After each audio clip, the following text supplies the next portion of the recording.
Good morning, everybody, and welcome to the Prosperity Through Multifamily Real Estate Investing podcast. As always, I'm your host, Real Estate Cody, and with me in the hot seat today is my buddy, Mr. Brian Alfaro.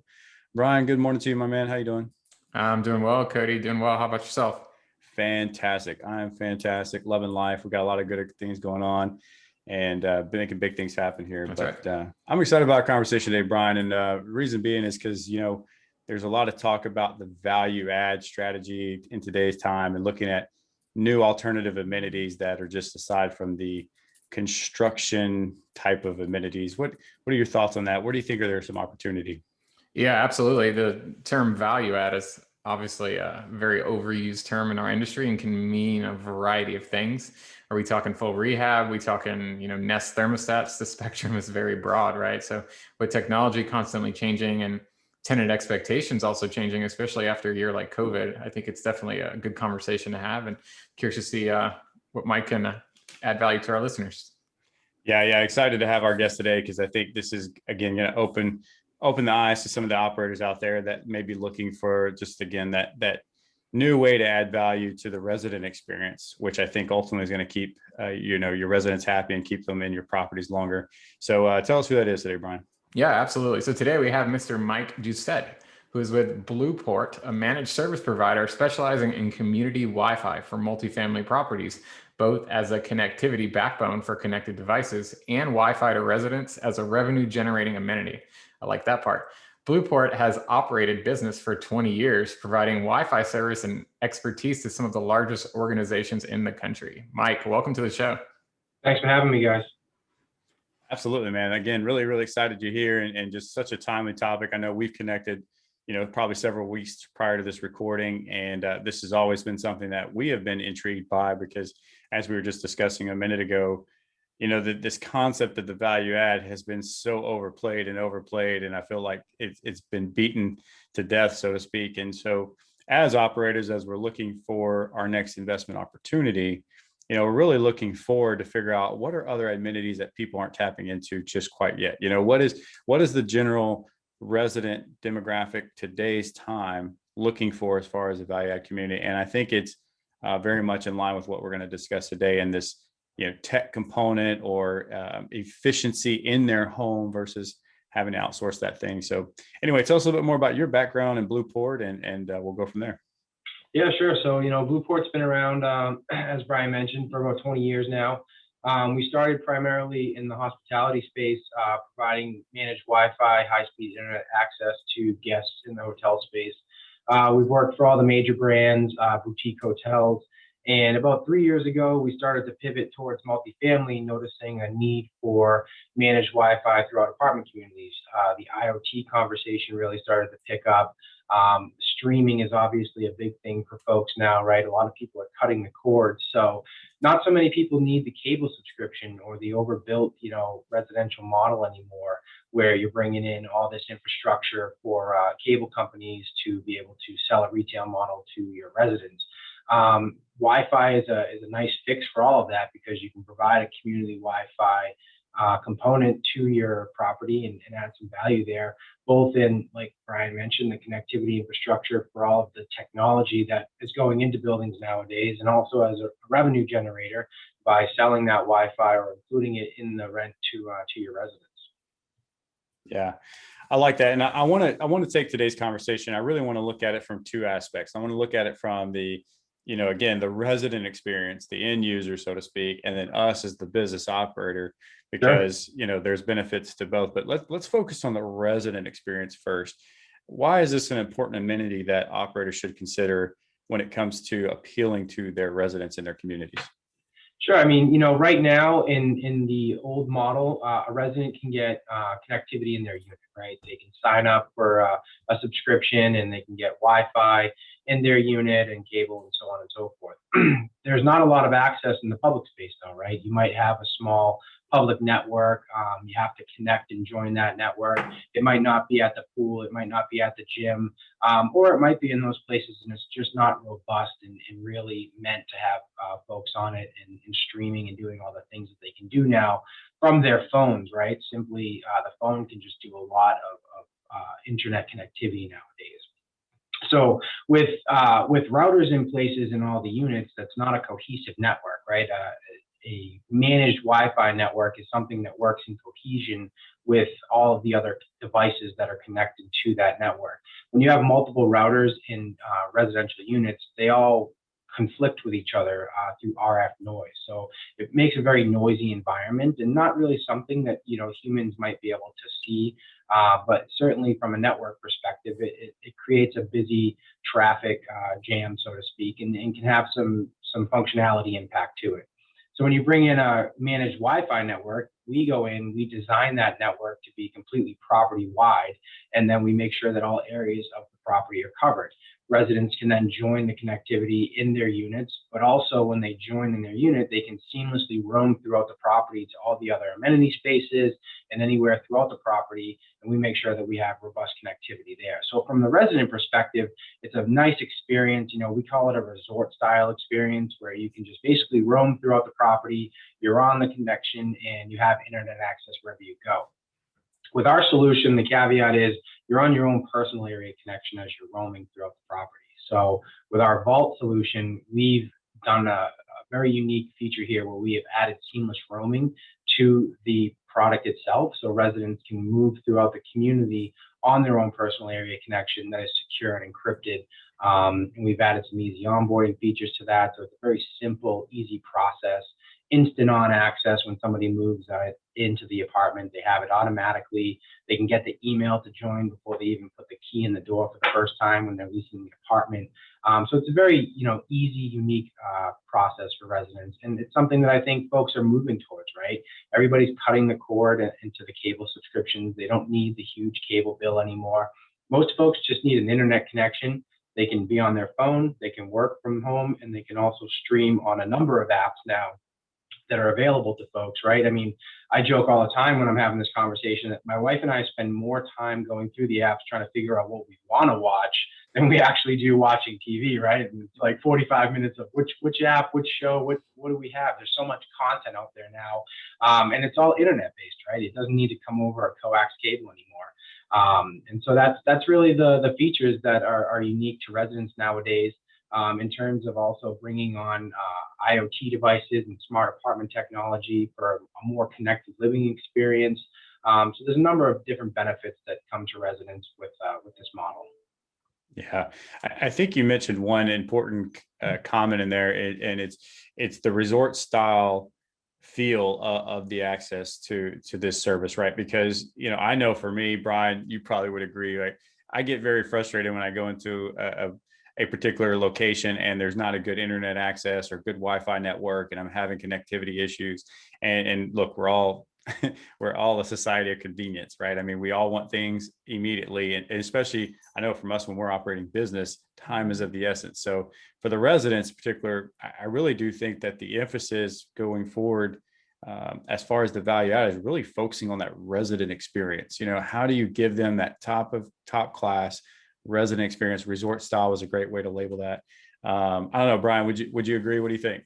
Yeah, absolutely. I think the name of the game in our society, especially if you're in A class and B class, is convenience, as you mentioned. I've lived in an apartment. We've probably all lived in some sort of situation like that. And we all know what it's like to have to plan and schedule to move and then have to deal with, oh, let me call the cable provider, and oh, they're Right. 2 weeks behind or they're a week behind. And then let me go ahead and request the day off because they gave you some 9 to 5 window and still end up showing up late. So to be able to have that convenient piece of the moving experience where you come in and your Wi-Fi is ready to go, there's definitely something to be said about that. And also, you mentioned this as well, Mike, the security aspect I think is really important. And the fact is also, I'm not a Wi-Fi expert, and a lot of people aren't, right? But people don't know about the different networks that are being broadcasted, what channel are you on, 2.4, 5.0, all the new technology and all that stuff. You can really have a not so great experience if you don't have the right equipment in place. And this just takes all of that worry off the table, where you walk in, you stick the key in the door, your Wi-Fi is good to go. So I personally would enjoy something like that as well too, Cody. No, absolutely. And there's 2 points that I want to make to that. Is, number one is the residents do want it, right? You can go on to the NMHC website, for example, NAA. They have surveys and information regarding, resident preferences. And residents continue year after year to rank community Wi-Fi, pre-installed Wi-Fi, instant internet access as one of the top ranked amenities that they're looking for. And the asset class may be a variable there, but I think, you're seeing folks try to bring connectivity to all areas of the globe, right? So while it may be more beneficial and more of an expectation in Class A and B properties, it certainly is something that is for all asset classes as well, because everybody nowadays needs connectivity. And for what it's worth, residents are telling us that they want it. And then number two is, when it comes to the managed Wi-Fi model versus some of the other models that are out there, I think a lot of preconceived notions are that I'm going to get a better service or a better connection, or my connection is going to be more secure by going with the standard cable operator type router or subscription model. That's just not true. And it is something that, we need to convey to residents who may have hesitancy in this process, right? It does rely a little bit on the leasing office, maybe learning a little bit, just high level, right? And we have some brochures and stuff for the leasing offices that talk a little bit about the high level concerns that residents might have, right? Well, is my connection secure? And yes, it is. In fact, it's more secure than you would typically get from another provider.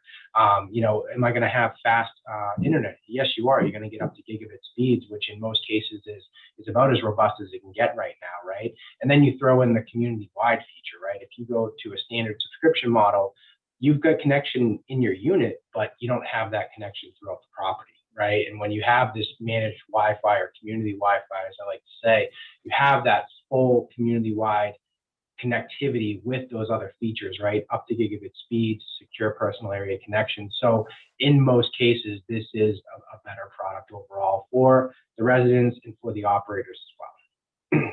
So Michael, there's a lot to unpack there. And I think you just covered a lot of ground here in a very short few minutes there, which I appreciate. But I want to go back to the point of, I guess, the product type, the asset class, if you will, and then the demographic, because I agree with you. Listen, it doesn't matter if you're blue collar workforce housing or if you're the high, income earning, professional. We all need internet. We all rely on internet. And I joke with people, I mean, look, this is going to sound very cruel, but how many times have you pulled up on the corner and you see the guy holding the sign saying, "Hey, I need food," but then he whips out a smartphone and he's playing on the phone? We see it, right? I mean, right. So point being is everybody is connected to the internet in some form or fashion. So I do think that probably a couple of years ago, people thought that, okay, this is only just an A type of amenity, A class amenity, B class amenity. But I do think that, and Brian, we were talking about this a couple of weeks ago, remember, is like some of these amenities that were thought to be just strictly for the A class demographic is now trickling down and becoming the expectation for, the B minus, C plus type of assets. And I think that's something that we need to be privy to. And I recall we had several weeks ago a gentleman on our show, Mr. Keith Ritter, who really is implementing technology in his portfolio, and his focus is that C class asset, that space. And he was like, look, this is the demographic for it. Their expectation is just the same. You just have to model it in such that, you're not overspending, so to speak, and giving the resident that same expectation, if that makes sense. So, yeah. But so I still think there's probably going to be people tuning in today and think that, okay, this is maybe a little forward thinking. But I know for Brian, John, and myself, I mean, this is conversations that we're having, again, because we want to focus on that resident experience. No matter who you are, how do we give you the best experience? For sure. And I wouldn't say that this conversation is too forward thinking at all. I would say that if you're not paying attention to this now and not looking at putting this into at least, like Cody, like you're underwriting and starting to plan for it, you're going to miss the boat, or, the modern day gold rush for multifamily is sometimes I allude to, right? I mean, value add, for what it's worth, has been a number of different things, cosmetics or changes in rooms to offer a new amenity, maybe putting in a pool, different things to improve the resident experience from a, functional standpoint or create more space. But technology, in my opinion, and the impact that it has, whether it's managed Wi-Fi as an amenity to residents generating revenue, IoT devices that are creating building efficiencies, right? Managing devices, managing HVAC stuff that's helping your bottom line overall, or just offering a connected living experience that's allowing you to increase rents a little bit more gradually than maybe you would have prior to that, is really the conversation that I think ownership groups need to start having with each other if they're not. And just simply to put it, I think it was about 3 years ago that I think it was under 10% of new developments were implementing some form of technology or managed Wi-Fi. I think it was last year that number was about 30%, and now that number has skyrocketed to over 70% of new developments this year are implementing, everything from managed Wi-Fi to IoT to connected infrastructure, MEP equipment, so on and so forth. So as acquisition-based groups start to look at these assets that are being built now and then sold in 2-3 years, whatever those whole terms are, they're going to be taking on connected buildings and buildings with technology infrastructure. And then I think the next part of this is, how do you stay competitive with those new developments, right? You've got the new development down the street. It has all the bells and whistles, so to speak. Now your resident leases are coming up, and how am I competing with that? If I want to increase rents and make my asset a little bit more revenue for my investors and for my hold term, so on and so forth, how do I stay competitive with that new building down the road that maybe it's a little bit higher in rent, but it's offering all this stuff that's attracting residents who want a more connected lifestyle? And that's where I think Blueport can help with the retrofitting process, right? So we get into, and we'll get into this, I'm sure, in the operator side of the conversation, but retrofitting for us is pretty straightforward and easy, and in most cases we can use existing infrastructure, and we can talk a little bit more about that when we get to that side of the conversation.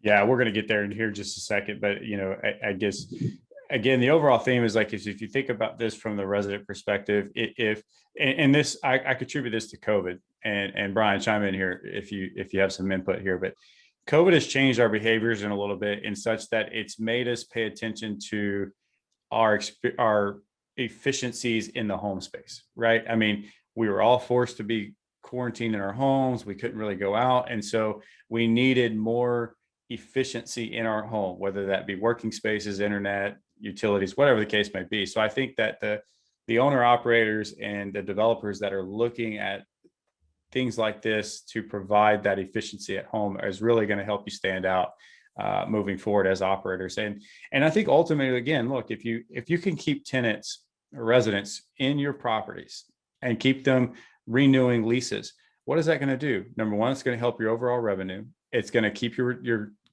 turn costs down. It's going to keep your maintenance costs down, and it's a really big win all the way across the board. For us as operators and the resident experience. I mean, Brian, what do you think? I agree 100%. And I think, something to be considerate of, especially because you mentioned COVID, was there's a lot of other elements in our property that we consider value add. You talk about parks, you talk about pool, you talk about, the gym. These are areas that are very commonly in most properties that we see nowadays that don't have Wi-Fi, and people are looking to stay on their property but get outside the house, right? Maybe you want to go sit on the lawn, maybe you want to go sit at the pool, maybe you want to go to the gym, but you still have all these devices with you, right? And unfortunately right now you're kind of limited to whatever your 4G 5G network is. So having that property wide access to the internet, that high speed internet, I think that's a huge value add, so that the residents can take advantage of that. And also from, I know we're going to get to the operator side, it allows us to implement more technology, whether it's security cameras or smart locks and different things like that on an easier basis. So exactly. Yeah. Well, and I want to, one question before we switch over to transitioning into the operator side, but if I'm a resident and I know that I'm on this managed Wi-Fi network, I think you may have alluded to this earlier, is if I may perceive that if the network goes down, the network's going down for everybody under a managed network, right? And so what happens, how does that compare to if, let's say, Brian and I are in two different units and we're using two different internet providers, he's on a different router than I do, and his crashes, I may still be able to operate. I mean, what is your feedback on some of the, network interruptions, so to speak, on a managed network versus the other one? Sure. I mean, yeah, it's when it comes to a managed network versus multiple multiple operators being in a property, right? Or multiple providers, I should say.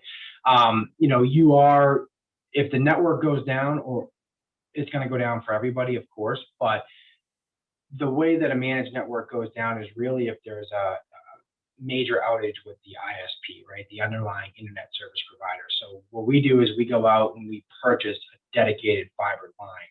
We bring that into the building, and then we connect our infrastructure from there that powers the Wi-Fi. Outside of equipment being, broken, mishandled, unplugged, generally you're not going to have any issues with managed Wi-Fi. Now, what you're going to have issues with is, network connectivity. If there's a weather-driven event or a car accident that knocks out a utility pole or something that, causes internet interruption.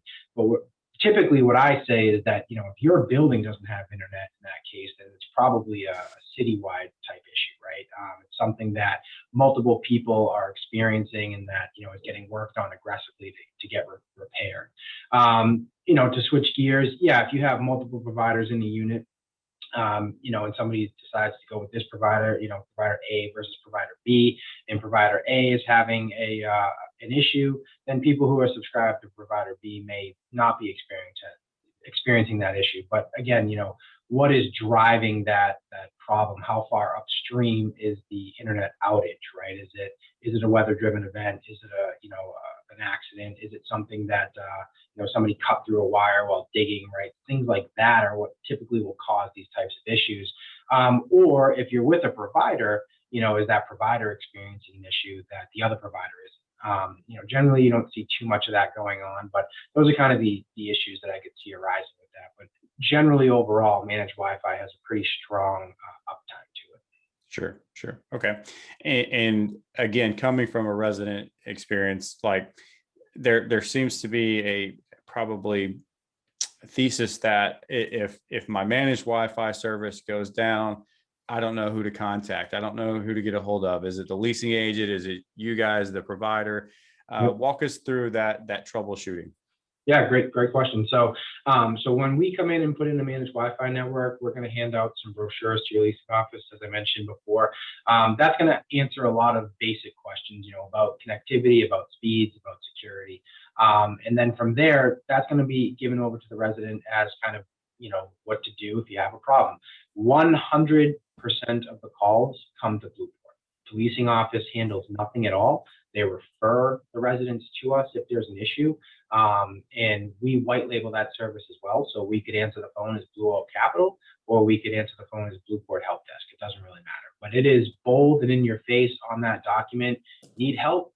Call us. Need help? Email us. We make it very simple. It's 1-800 number or help@blueportwireless.com. And, residents just simply call us.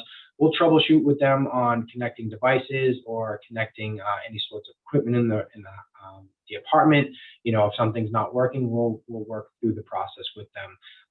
And we do that from a tier 1 to a tier 3 level. So tier 1 is your basic stuff. Is the power on? Are the devices plugged in appropriately? Let's take a look at your Wi-Fi key, make sure you're entering it appropriately, so on and so forth. And then tier 2 and 3 start to get into a little bit more network related issues. Why might the network not be accepting this piece of equipment, which is, very rare.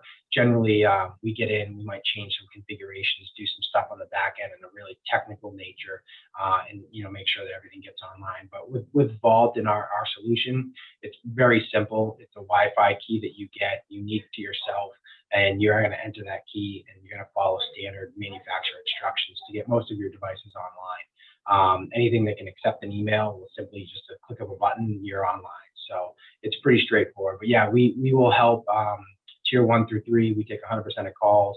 We'll put a truck on site if we need to get there. And we handle all aspects of support 24/7, 365, including proactive monitoring as well. So what we do there is we take the network, we put it on our proactive monitoring software, and we know about issues before even humans know about them, right? So we'll see what happens is if a piece of equipment goes down, sometimes it's called bouncing. So it loses connectivity briefly and comes right back up. Nobody even's the wiser. Even if you're watching a show, it wouldn't have any impact on you. But every time that happens, it generates a ticket in our system. So it puts human eyes on that ticket. They look at it briefly. They say, okay, nothing going on here. That was quick up and down, close the ticket. If it's a recurring issue, we'll start to dive into it, right? So we see all these things. We track patterns. We look at the stuff. Every morning, these new tickets are reviewed by our tier 1 desk, and we get into the deep dive if we need to. But that's another unique feature of our support as well, is that proactive monitoring, where we're taking care of issues really before they become major issues for the property. Love that approach. And I think that's a great message to relay to, not only your leasing agent on site, but also your residents as well. As like, hey, listen, we're already addressing the problems before the problems even occur. So that way we can make this a seamless process. Again, that's going to just really, really help the satisfaction across the board. So, so let's switch gears in, let's look at this from the operator side. Probably first and foremost up front, the one big thing is, how do we translate this service into overall revenue? And so let's kind of start there, because I know that there's revenue shares with different utility contracts and such, but let's talk about that first. Absolutely. So I'm going to use, very simple numbers, just for sake of conversation, right? And just to note, these numbers are very property specific and property driven. So, for retrofitting properties, let's stick with that, right? Because I think a lot of the folks probably listening here are acquisitions based, maybe a development or two. New developments are very easy and straightforward, right? Cat 6 to the unit, fiber backbone, 1 gig to 10 gig fiber circuit, and then we're going to put in our APs and switching, and that's about as easy as it gets. Retrofitting is a little bit of a different story, but we have the ability in our product offering to retrofit existing buildings using the existing infrastructure in the property. So for about $35 per unit monthly, and that's pretty much our median number. I've seen anything from 30 to 35. That's our range for retrofitting a property and even a new development. That's a fully financed, no out-of-pocket number, no out-of-pocket expense number to ownership. So, no internet in this month, internet the next month, and you're paying, $30 to $35 per unit. Now, where's your take, right? So that's what it costs to put this in. I think depending on your market, I'm seeing owners add either this to the rent anywhere from $75 to $100, right?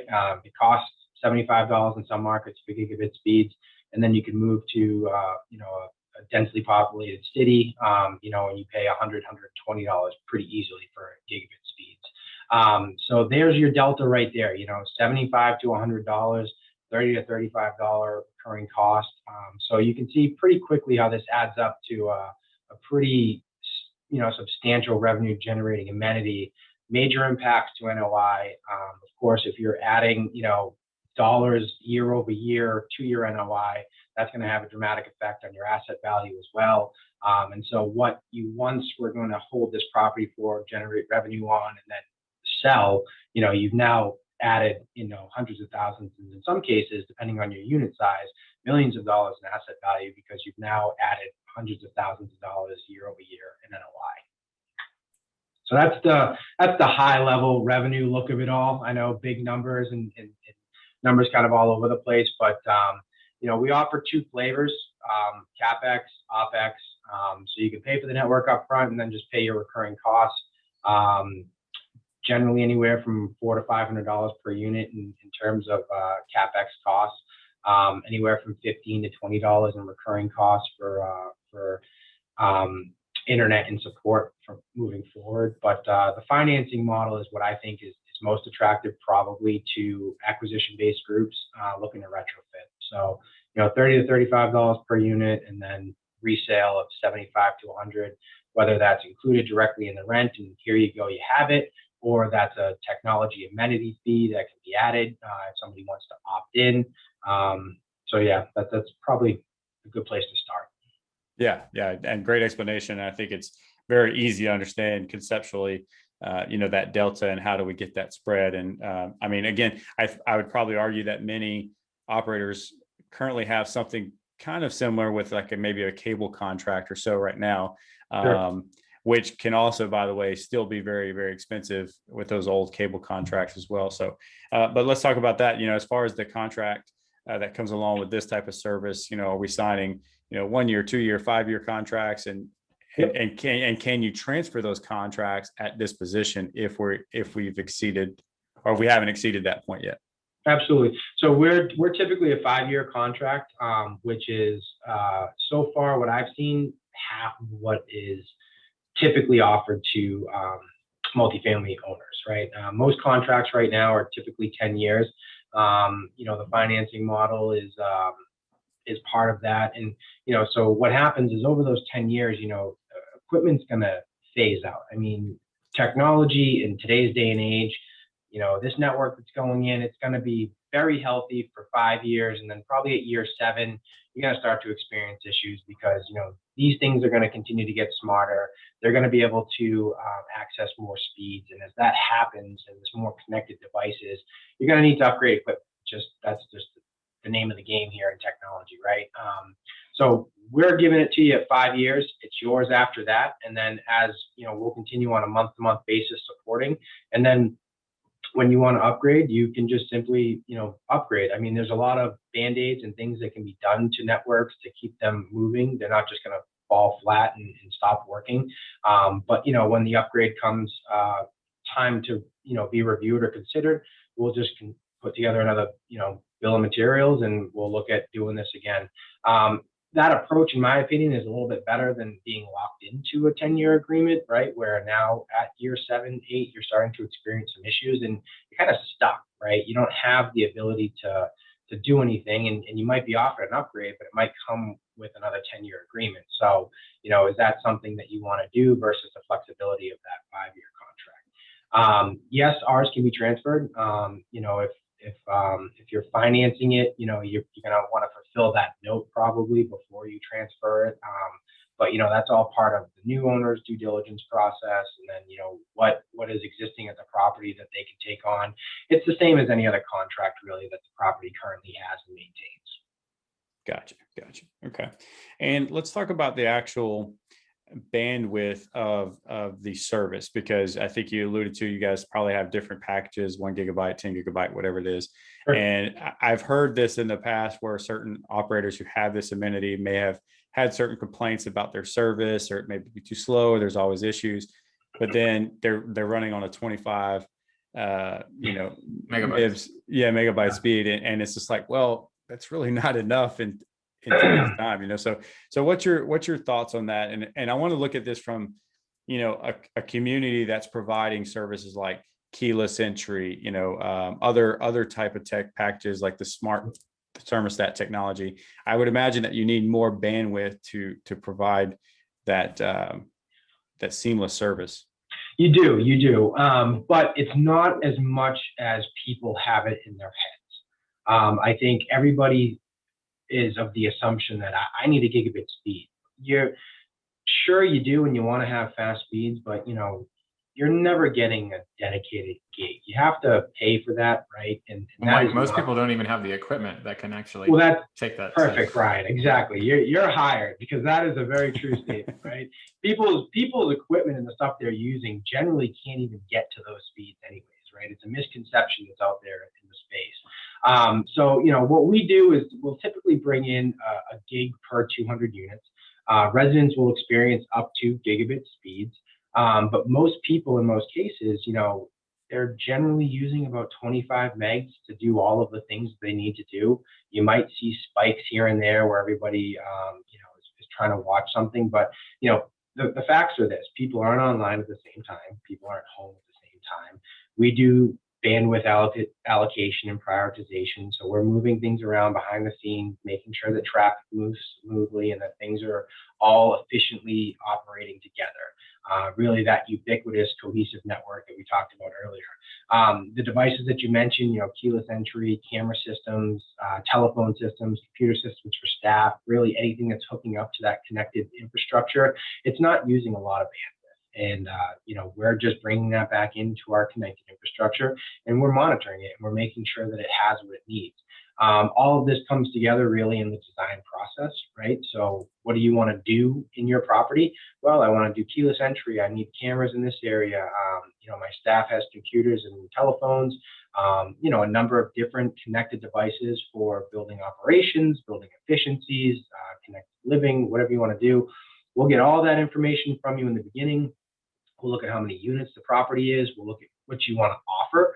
We always push for more, right? I mean, the more connectivity and bandwidth you have, the better. There's no reason not to get more. But we're also going to be honest with you and say, well, you don't necessarily need this, right? If you have a 100-unit property, you don't need to bring in a 10 gig dedicated pipe. That's expensive and it's unneeded, right? Now, if you had a 100-unit student housing building with 4 beds per unit, we may consider that differently, right?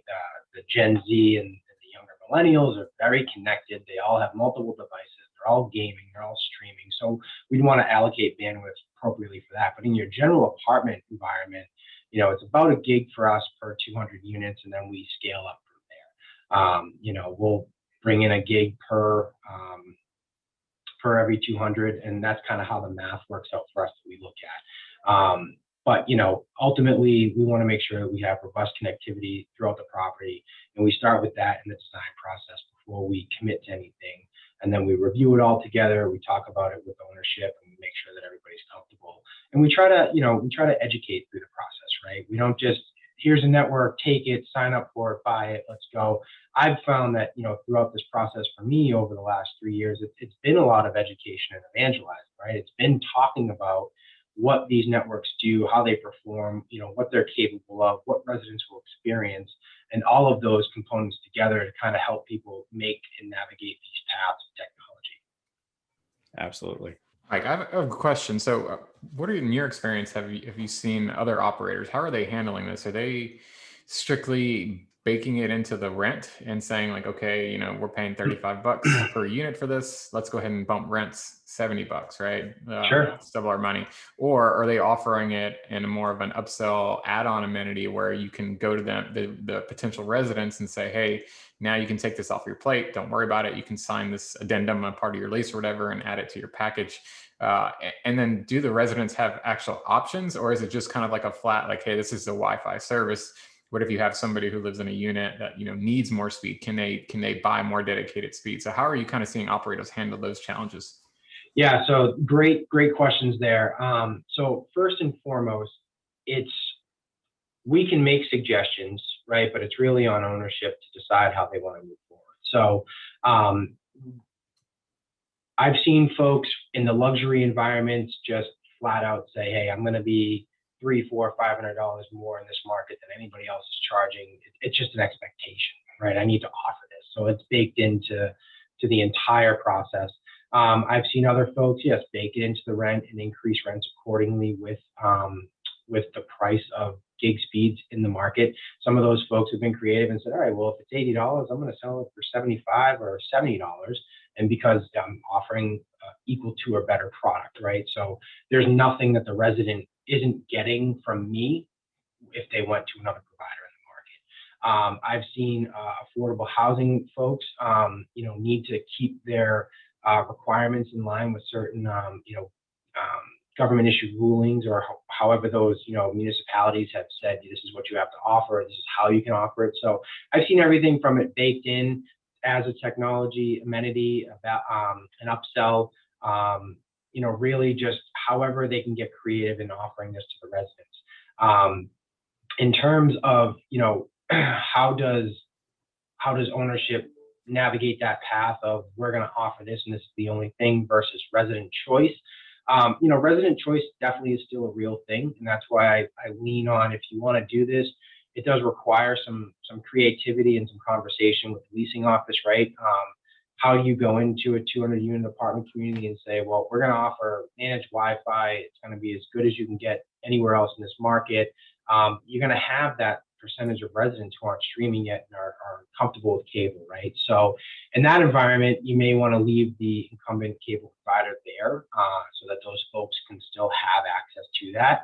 Or you might want to make their cancellation process easy, right? All right, well, we're going to leave everything in place, but on renewal season, this is what it's going to be, right? So how do you get creative with some of those tenants? I've suggested things such as maybe the cancellation fee that they would have to pay, they can short pay rent next month, right? I mean, if it's $150 for a cancellation fee, and they've short paid rent by $150 this next month, but now you've increased rent, $70 for the next, 12 months, what does that delta look like? And is that palatable for you as operators, right? So there's a number of different ways to skin that cat, so to speak. It's all about, what works for your property, what can we get creative in doing? And, I've got ideas and suggestions that I've seen owners, suggest, and kind of just put in my bag of tricks as I'm talking with folks. Got it. Thanks for that, Mike. And are they, or if it is an upsell option, is it something where there's different tiers or packages for the residents, or is it typically just like a flat rate based on just flat rate? Yeah. Okay. So flat rate, here's up to a gigabit speed.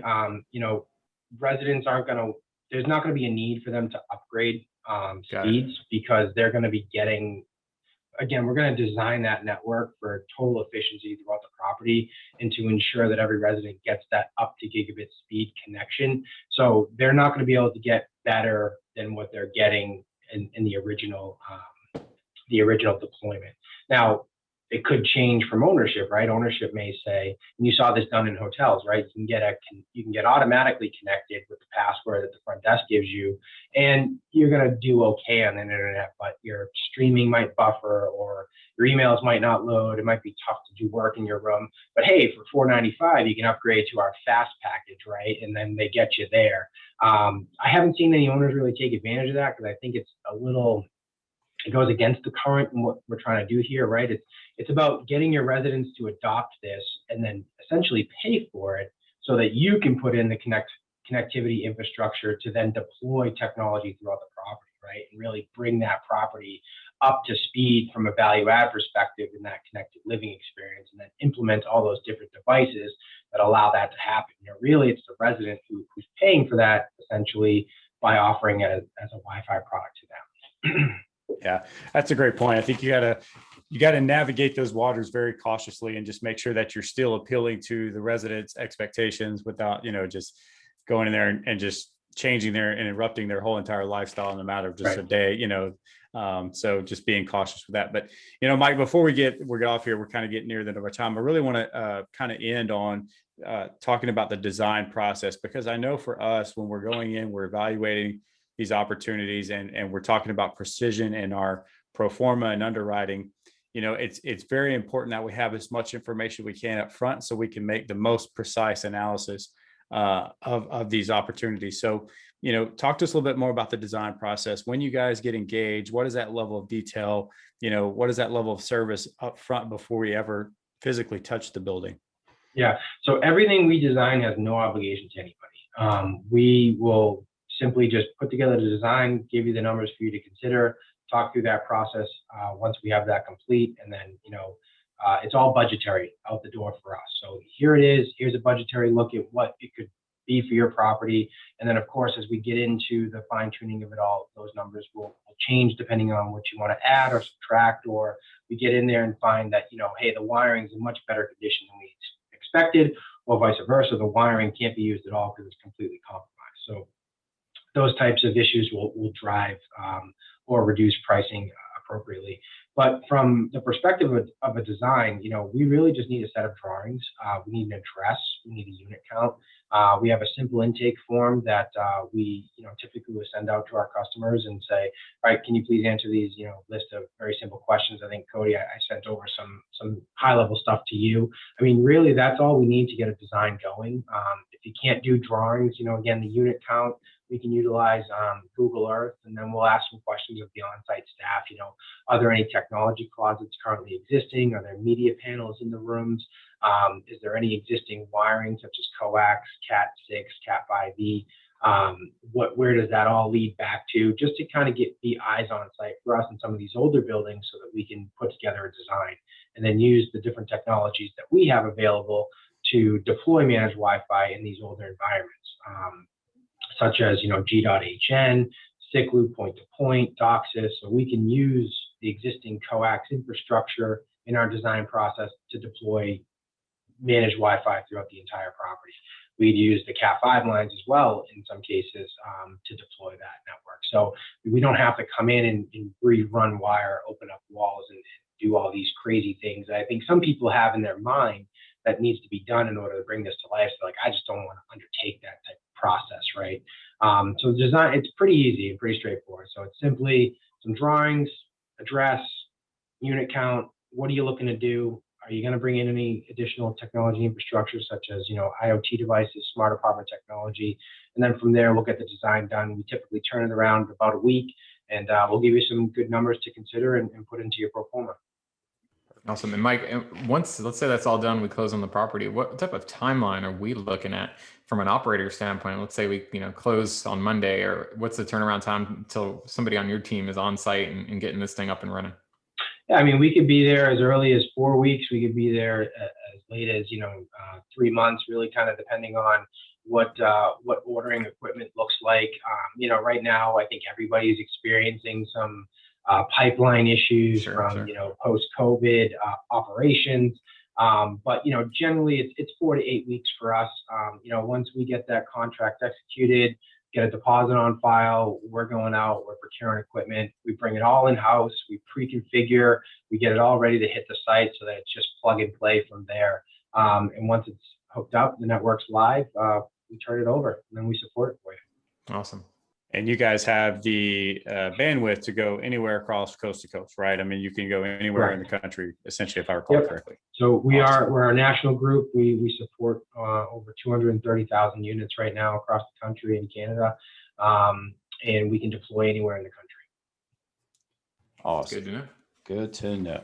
Well, Mike, man, this is really, really great conversation. And I really am glad that we're having this conversation now because, again, operators need to be thinking more forward thinking. And I know we mentioned this may not be so forward, but I do think that people need to really consider these alternative value add strategies and amenities because this is what residents are going to expect, right? And this is what we as a society are expecting: more convenience, more efficiency at home. And then for us as operators, how do we really improve that resident experience? And I think that's what's going to set people apart moving forward in the next decade. So really, really glad you're here, man. Really appreciate this conversation. And so for the listeners who may want to learn more and get connected with you, how can they do that? Yeah, absolutely. They can find me on LinkedIn for sure, Mike Doucett, or you can email me, mdoucett@blueportwireless.com. Send them over your questions, anything you want to learn about the product. Again, it's like I said, education and evangelizing. So it's not so much if you contact me, I'm here to sell and get a contract. I enjoy educating folks. I enjoy helping them navigate through the process and understanding more about where technology is moving towards in apartment communities. So reach out to me, let me know what you need, and we can talk it out. Awesome. Perfect. Thank you so much for tuning in today, Mike. Appreciate it. Absolutely. Thanks for having me, guys. Take care. Absolutely. All right. Bye-bye.